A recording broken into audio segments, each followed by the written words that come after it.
Curios, Cabernet de Curiosity, I think it's. Yeah, Cabinet of Curiosity. Yeah.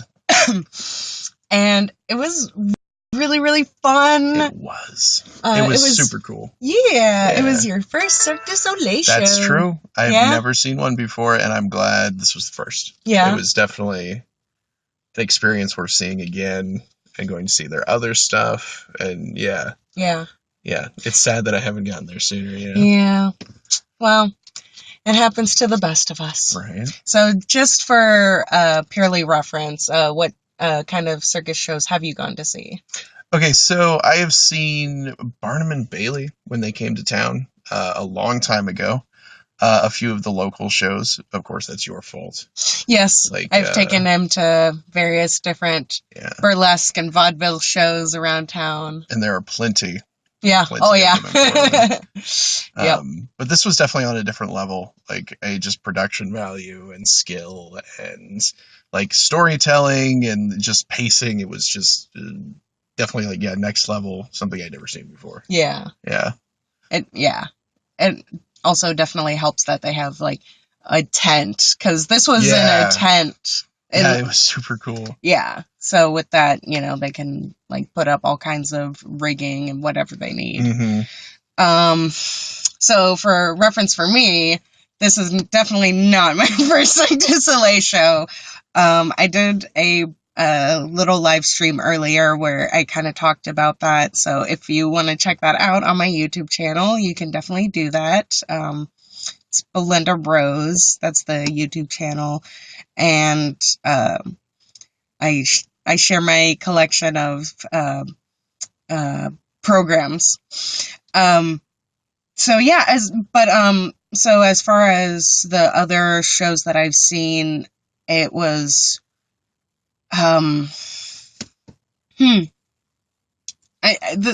we haven't really talked about this. Like, we've been talking back and forth about the show, like specifically like the different things in the show. And so now that I'm starting to think about it in comparison to the other shows that I've seen, the set design, all of the things around the show was definitely like very similar quality, and as far as detail goes, the different sets, the costuming, the makeup, story-wise as well, it was very elaborate. It has a lot of different characters with a lot of different motives, and I pretty much with all of the shows, I've never looked into the shows, tried to get more information about them, like looking up the different characters. I would just see like the posters, pictures, trailers. Sometimes I would see the YouTube clips and videos of them just like doing different things, showing off makeup. But yeah, as far as like getting into the show, I don't really do any of that stuff. So yeah, I mean, there was certainly like a plot there. It's also, I mean, really convoluted within just sort of the performance. They've always been kind of like that, and which I think is fine. I mean, they don't force you into, It's not necessary in order to enjoy the show. Like, you don't have to get, like, what all the characters' motives are. You can just pick up on what they're supposed to represent. Like, right. Well, that being said, it's more of a plot than any circus show I've seen. Oh, for sure. I mean, most of the time, it's often more of like a showcase of talent. Right, with no sort of theme, running line between the different acts. Exactly, yeah. For sure. But yeah, there was, I mean, going through just the favorite things about it, the juggler was amazing. Yeah. Just really impressive. And it seems like it's all these really simple tricks, right? It's, jugglers and contortionists, and there's a simplicity to these things. You've seen them enough times. Yeah. But then when you've seen it done really well, it's a different experience. It really is. Yeah. It's very inhuman. Yeah. It definitely makes it feel, magical and sort of gives it that feel of childhood wonder, I think is what it is, Mm-hmm. Yeah. Something that I always appreciate with Cirque du Soleil shows is the attention to detail of the choreography and connection with the music. Mm. Like they turn their head, like Yeah. so with the contortion piece, like there was quite a few different moments in the music Hmm. where like it would be flowing and they would flow into their pose and get into it, and then suddenly it would start to go back to like the faster paced music, but there Hmm. would be like musical cues like dun dun dun, and they would like move their head and Hmm. like look or like do something with their hand. And so that's something that I've always really appreciated. And again, in this show, they do that very well. Even when it comes to simple things like with the clowns, Hmm. when they're walking, Hmm. even their walks are with the music. They're putting their foot down on the beat. Or they're flicking their foot up on the beat Hmm. as they're walking, Yeah, the just music was a performer in the show as much as anybody else was. right. And it was integral to every piece. Yeah. The music was important. And yeah, that was great. It Yeah. was more than just the backdrop to a performer, right? Yeah. Like each performance had a song that was sort of helping embody what the performance was trying to convey, Mm-hmm. right? Sometimes, yes, it was very somber. Other times, it was very uplifting and loud and exciting.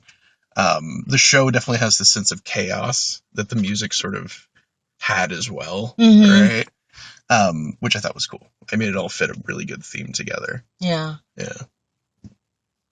Yeah. Oh my God, the hand dancing? Like, I Yeah. was freaking the flip out because Yeah, yeah. of all of the, shoot, what are those guys called on the YouTubes? Um, Inside Out or something or other. I have no idea what you're talking about. It was like those Irish dancers who like Papa Americano. That's not. Oh, it was like the song. It was like Okay. dun dun dun dun dun dun dun dun dun Sure. dun dun. But like they did the hand dance, Okay. like, and Okay. so it was like this video that just went viral. Mm, Um, I missed it. oh, Yeah. I'll have to I show. know. I could have sworn I showed it to you. You may I'm have it. Yeah. I seriously It dropped the was a ball on that one. very But cool. anyways, Yeah. at any rate, The hand dance was very yeah, neat. I always like that's something that you don't get to see very often, and No, you don't. I love It was very clever. that. Very clever. Especially because it starts and it's like they're showing like the idea of like the hand going on a journey, right? Because they had like props that like were slowly moving by the hand as it was walking, and so it gives you this idea of like it takes this long journey and then it goes to underwater, right? And they do Yeah, that, and that was really cool. By just holding a fishbowl in front of the camera to simulate that idea. yeah, It was like, yeah, low budget circus almost, yeah, right? Like the simplest, almost like a flea circus, right? right. It Yeah. was. I felt like it was also an homage to those old tricks of Yeah, the sure. camera that they used to do Yeah. for like different perspectives. Hmm. And like like the kind of the behind the scenes of that one Old Spice commercial where they had like the Oh, water glass and he's right. like swimming through it, That's and they've right. got like you have to do these different tricks Hmm. Hmm. and play with the camera in order to get these certain Yeah, exactly. perspectives. Forced perspective is yeah what it's called. And Yeah, they did a great job with it. yeah, And all like the variations of it, right? It walking across, a desert and then into the water, and then all of a sudden it was doing like breakdancing, yeah, and then moving to messing with the audience, which was yeah. great. That poor guy. Oh man, that poor guy. Like, Yeah, so before that, like the hand was in this hot air balloon and it's like right. traveling, and then he's island, Yeah, which is like this dude's yeah. head This poor in the man. audience, this poor guy, and like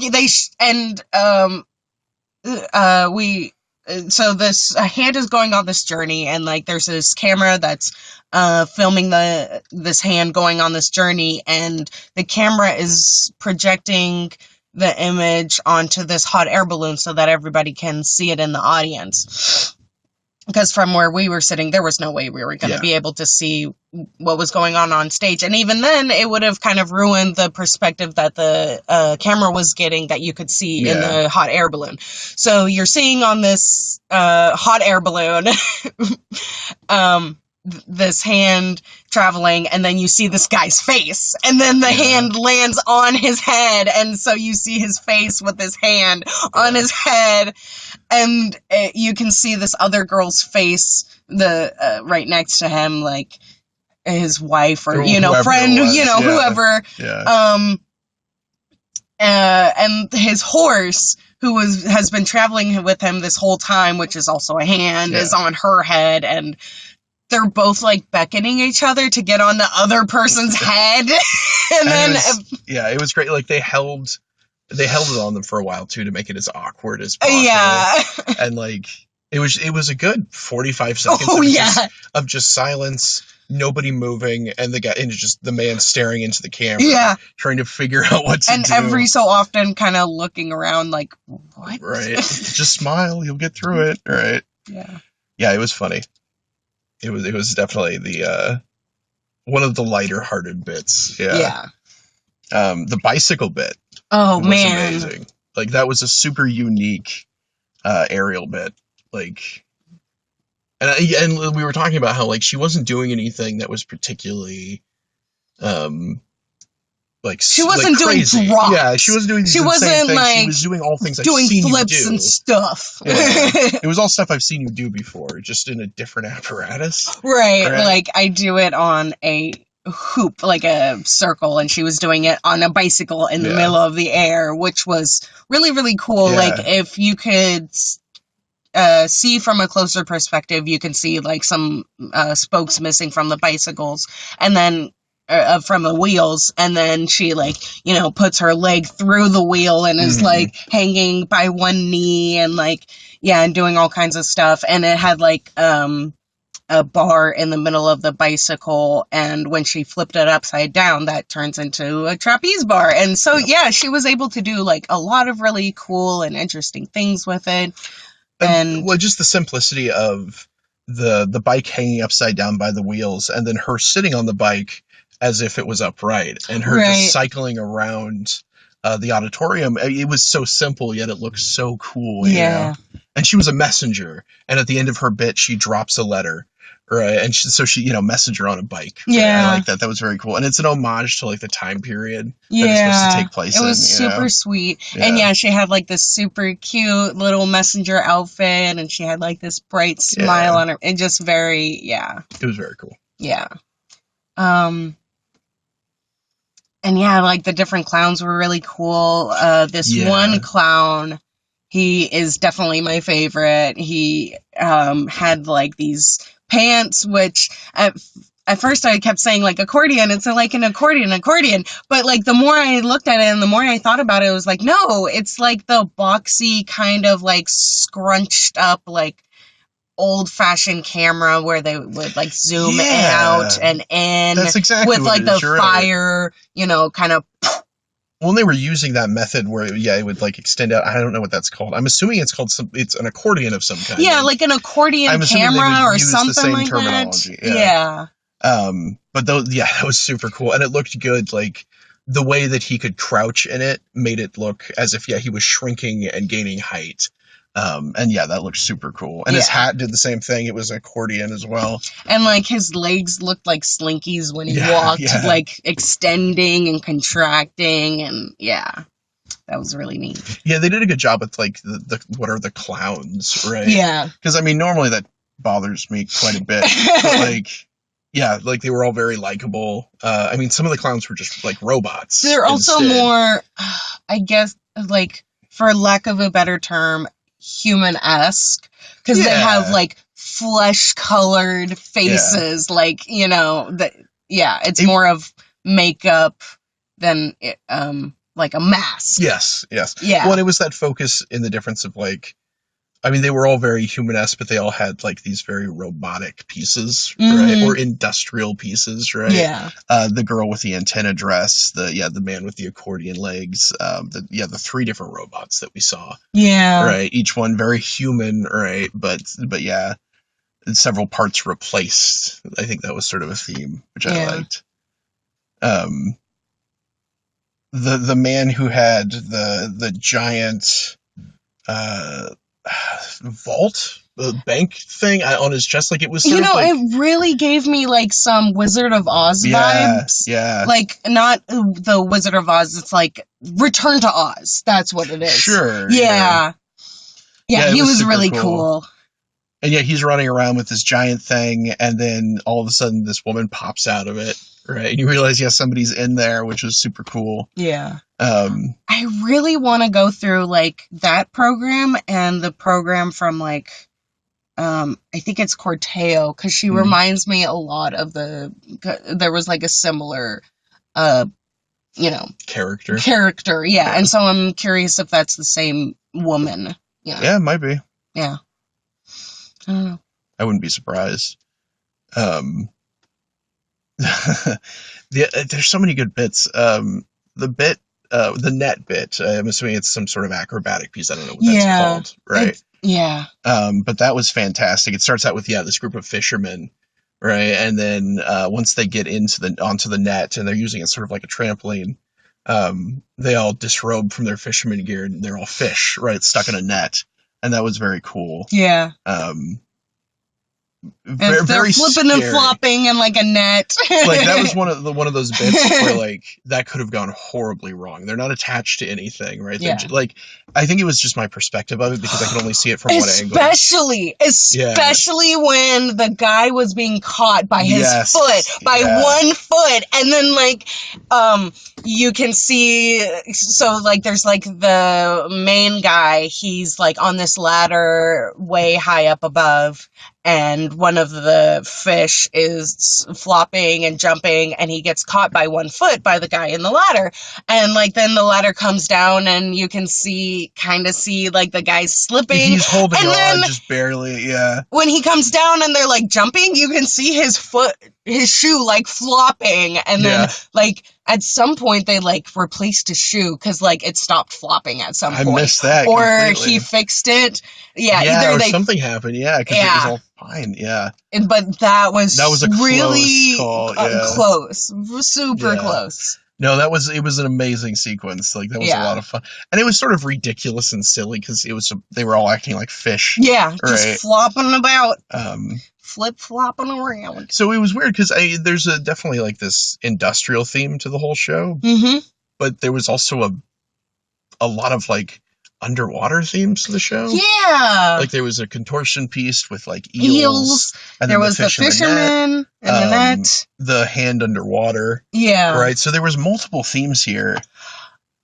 And there was also kind of a travel theme too. Yeah. And so like maybe that was kind of part of it. Also like the eels, like we kind of saw those like within the sets of like these giant contraptions with like these fish bowls on them with eels inside of them. So we kind of figured maybe that was like a source of electricity. Yeah, maybe like batteries of some kind. Yeah, because like it talks about in the program that the scientist is trying to get power, trying to figure out how to harness a source of power, and so we're thinking, oh, he was using electrical eels as like part of his experimentation to try and harness power. So. Yeah, it seemed like, I mean, the focus was on this one scientist, but also the guy with the giant I don't know how to describe it, but whatever it's it is. like some sort of steel. It was like a safe. Like, it was like he was half man, half safe, right? Yeah. And it seemed to be or about him home as more well. like, because I mean the inside of it lived this woman who was supposed to be like his subconscious, right? Right. And he's supposed to be the inventor, I guess. Yeah. And so he was important, but he sort of had a backseat role compared to a lot of the other stuff, right? There was also multiple stories going on. Like there was the aviator who was fixing his ride. Yes. There was the scientist trying to find power. The inventor guy with the girl in his stomach I think he was the one who invented the robots, maybe? Yeah, I'm getting the impression that, because the scientist is working on the power, so he seems to be, I don't know. It's Cirque du Soleil, you're not, I don't know how much you're supposed to be reading into everything. I think I usually just kind of sit back and enjoy the theme and what they're going for and what they're trying to do. Yeah. So, I guess you can sort of just piece together what you want out of a story. It's right? not really a huge focus. It was there. I think we both got enough of it that, we didn't feel like it was lacking. It's like enough there to string each act along, but not Yeah. to the point where you're so fixated on like what is happening. Like Hmm. you're not like trying to find out what a character's motivation is and whether or Right. not they're gonna get it at the end, and are they gonna get the girl and you Right. know? Right. Yeah, no, I appreciated that. And I mean, like the transitions were so smooth between each act. It was like they were non-existent. Like everything was so purposeful. There was never a time where it's like, okay, this is ended. Now stop and wait to enjoy the next thing, right? It Right. felt like, yeah, there was this clean transitions between everything.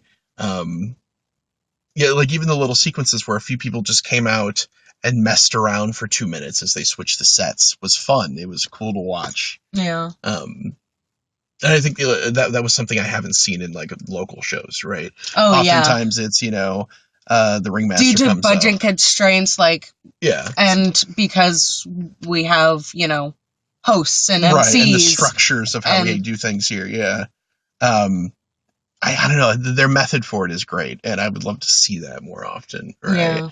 Just these full shows that don't feel like segments. They feel like one whole piece that you're getting to enjoy. Yeah. That's the thing, like a circus show in town, you go to the bar it's at, right? You have 2 drinks, you see 2 of the performers, but you're not missing anything if you leave, Right. right? You're not missing some A larger story. piece of a Yeah. story, yeah. Where this is definitely like, you can't just leave for the second half. You have to stay for the entire thing. There's a culmination to it, Yeah. which is great. I mean, I like that. It feels more like proper performance art, Mm-hmm. right? Yeah. Where it's like a whole thing Yeah. instead of like an amalgamation of bits and pieces. Yeah. No, totally. Can we talk about the beginning, like before the show even started with the paper airplane?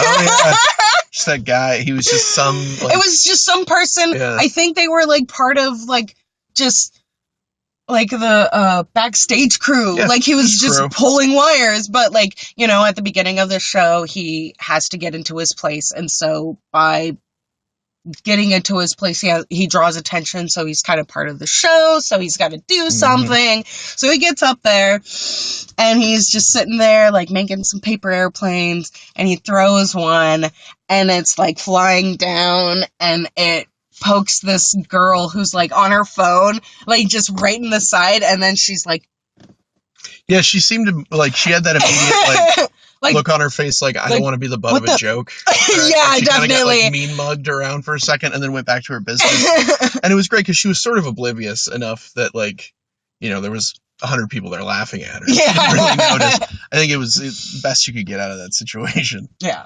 But he didn't throw another one after that. I feel like after he hit somebody. No, he threw a couple more, yeah. I guess I just missed it. Like I don't so think he even saw that it hit her. Like he just he did, because he looked and then he looked around. Yeah. Oh, okay. I know, he didn't saw, see that. Yeah. What was he expecting to happen? I mean, you're throwing it into a room full of people. Right. Yeah, that's true. I mean, it didn't hit somebody in the eye. So that's well, good. I mean, by going to a circus show, I feel like you kind of have to accept that you're going to be messed with at some point. I guess. In some sort of way. Yeah. Yeah. And it's never ever going to be like devastating or like life altering. It's fine. It could be life altering. It could be. It could have gotten her in the eye. She would have been blind forever. Yeah. She went to a circus show and got blinded for it. That is what, the price you pay. Oh my gosh. It's warm in this car. It is warm in this car. I think. Oh. I was going to ask it. Turn on the air conditioner. Ooh. Oh my god. Oh my goodness. Oh. Nope. Hold on. Oh, it's okay. Yeah. Yeah. There we go. Air. Air. Now anybody, they can only hear the air conditioner. I know, right? So if you can still hear us, awesome. Do you feel inspired? Yeah. Yeah, it's a great setting, like the whole steampunk thing. Yeah. That's really fun. I don't know. I think anytime you see someone doing something very creative and they're very passionate Oh, about yeah. it. It's just inspiring in general, right? Yeah, for sure. I don't think it necessarily makes me immediately want to like create something in the genre, Sure. but like, Right. yeah, I mean, overall, yes, I do feel inspired. I do feel like, yeah, I want to go home and work on something, Yeah. you know. Like, I can definitely see, like, those characters, like, bits and pieces of those characters translating well into, like, different characters or monsters or... Yeah. Yeah. It's fun stuff. I mean, immediately it makes me think, like, the project I'm currently working on needs a circus, Oh, yeah. right? Like, it needs Oh. a circus of some kind. Have I not been telling you that? 'Cause I feel totally... like, yes, I'm stubborn and I had to see it myself. And the more circus shows that we see, the more, like, I ideas know. we'll get. Yeah. And it makes me so happy. I think it's funny because it's one of those things of, like, I've never been infatuated with the circus in any way. Like, it's just sort of like, yeah, sure, whatever. Until you... Right. And then, yeah, you're like, we have to do circus things. And so, I don't know, yeah, I mean, it's really easy to enjoy. I think that's a big part of it. It's just really easy to just sort of get sucked into it because it's a very friendly and interesting environment, right? Yeah. Full of really interesting people. Yeah. Everybody who's part of the circus is fucking weird. Yeah. Oh, yeah. They're just weird people. And, like, and it's just very enjoyable because of that, you know? I think it breeds... intrigue. Yeah, it breeds, that sort of, like, those interesting sort of out there people who... all kind of come together under the banner of circus, right? Yeah. All these, like, odd skills and, like outliers. Yeah, unique tricks that they've learned and mastered, right? Yeah. That translate really well into a performance art, you know? And I like that. I think that's cool. Yeah. I was definitely inspired as well. I kind of like that little quote. It was like this little quote that was in the program about, like, opening your mind to imagination or something like that. I don't know. There's I'd an have invisible world that you can't see. Yeah. Right? You have to open up your mind to see it. Yeah, that was definitely a theme in there, too, that, like, there's an unseen world of magic and wonder. Yeah. And all you have to do is be willing to see it, you know, that especially kind of with the Invisible Circus. Yeah, the guy's Invisible Circus. The Ringmaster was just He was silly just so and ridiculous. Out there, like, He kind of reminded me of somebody that I know. Oh, yeah.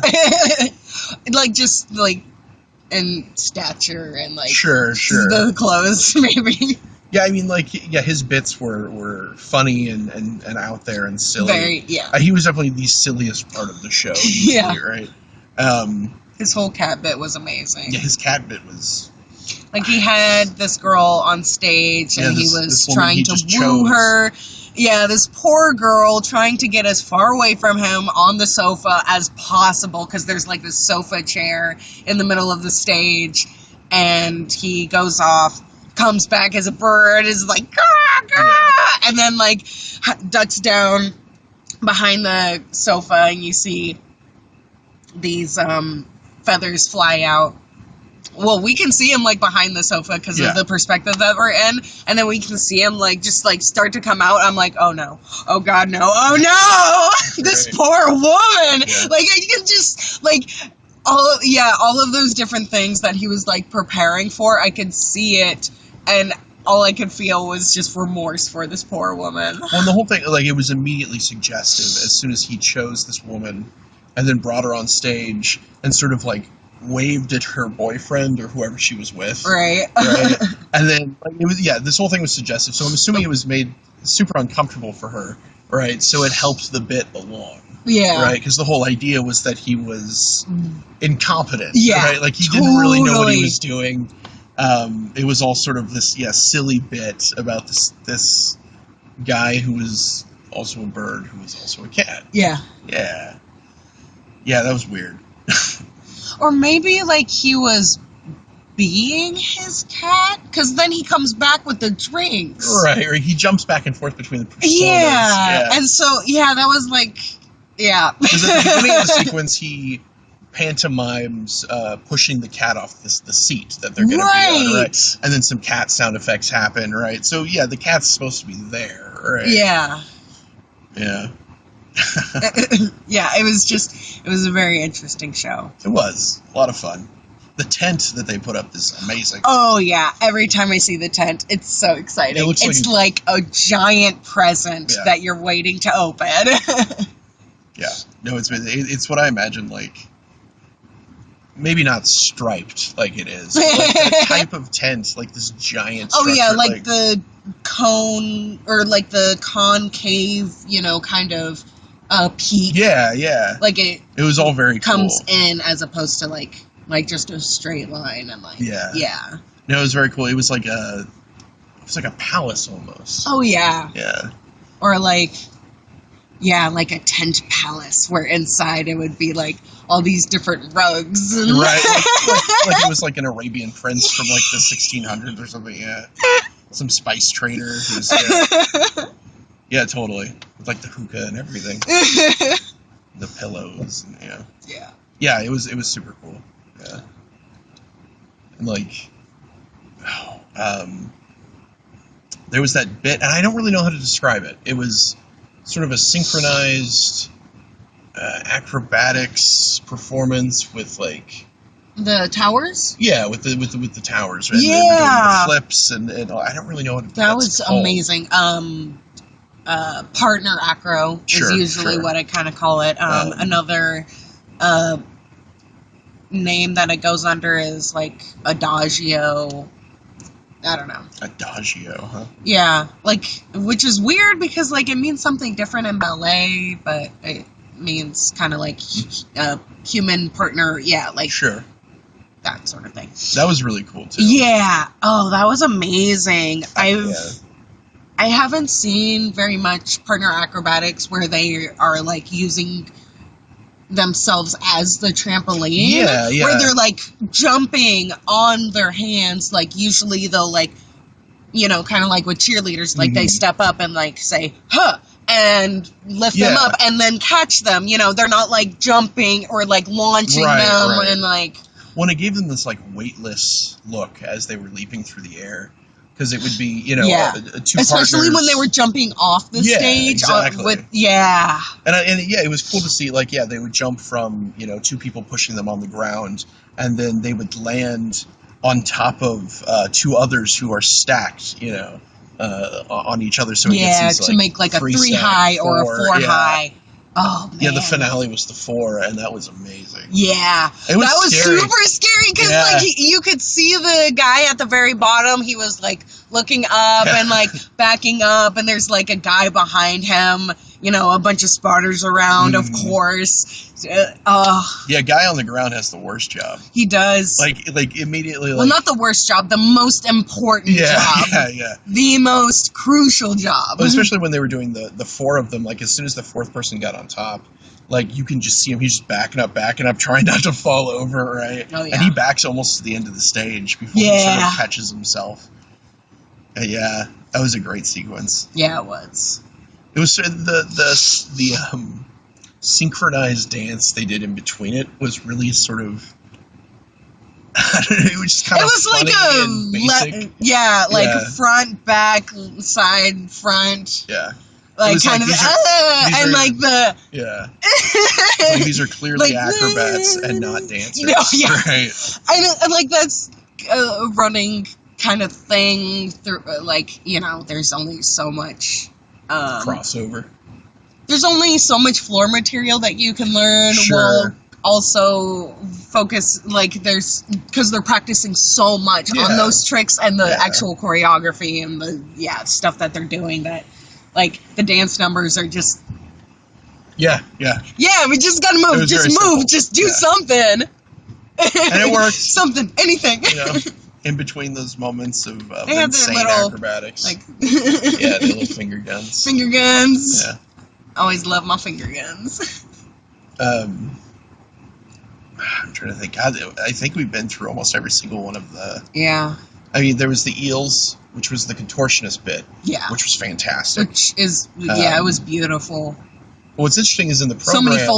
So much folding. Yeah, like in the program, what was interesting is that they say that there were supposed to be 4 of them. Yeah. But there was only 3, and I'm assuming one of them just is out or whatever. And, there wasn't, like, so they were doing the whole thing on like this platform that was in the shape of a hand, and so we're kind of thinking that that fourth person was doing most of the choreography on the fingers of the hands because they were Instead of on positioned the in a back. kind of way. Yeah, because like the other three girls were taking up most of that space. Yeah, and that was but still, even with one person missing, like, the you didn't focus really of the miss bit. it. Yeah, well, and that's the thing. The only reason we know is because we looked at the program, right? Yeah. And in there, it showed that there was 4 of them, and it didn't lack in any way. It was still an amazing thing to see. Yeah. And then the balancing act. Oh my gosh. Well, technically, there's 2 balancing acts. There's the mirror of the dinner party.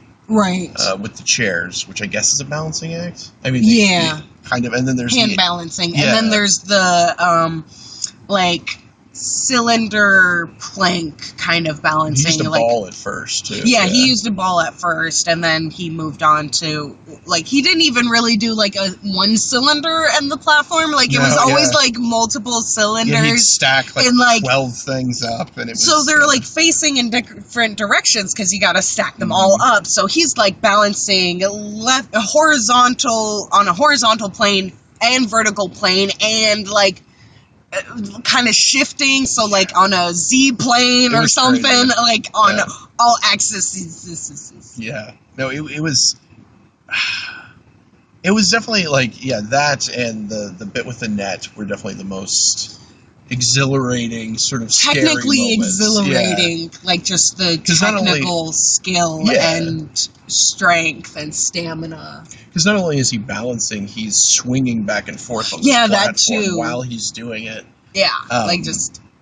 And it was just definitely one of those things of he's not connected to a wire. You can see when they're connected to wires. Oh, yeah. Right? Like, if he slips, he hopes that he catches himself. That's his only option. Yeah. And at one point, he drops down to his knee while he's balancing. Yeah. And then somehow gets back up without, like, losing his balance. It was a great bit. It was. Yeah. I'm trying to think, was there anything else? The hand balancing, it was of course. Like, it was this dinner party scene, and the, one of the guests at the dinner is trying to reach the chandelier, and so he gets on the table and is stacking all these different chairs, and each chair that he stacks, he does it like a different pose, and so you're watching it, like, oh, cool, he's, like, making his way up to the chandelier, cool, and then he just stops, and he's, like, looking up with his hand up, and you're like, what's going on? And you look up, and oh my god, there's, like, a mirror image of everybody at the dinner scene, but it's not a mirror image. It's, like, physically the same looking people, like, actual people, not like a mirror reflection kind of thing, like, sitting at a table, same people, same chairs, stacking the chairs, trying to reach the same chandelier. And so the guy on the ceiling is handing the chandelier to the guy on the floor, and then he puts the chandelier onto this stool that's on top of all this chairs and table, and it was just...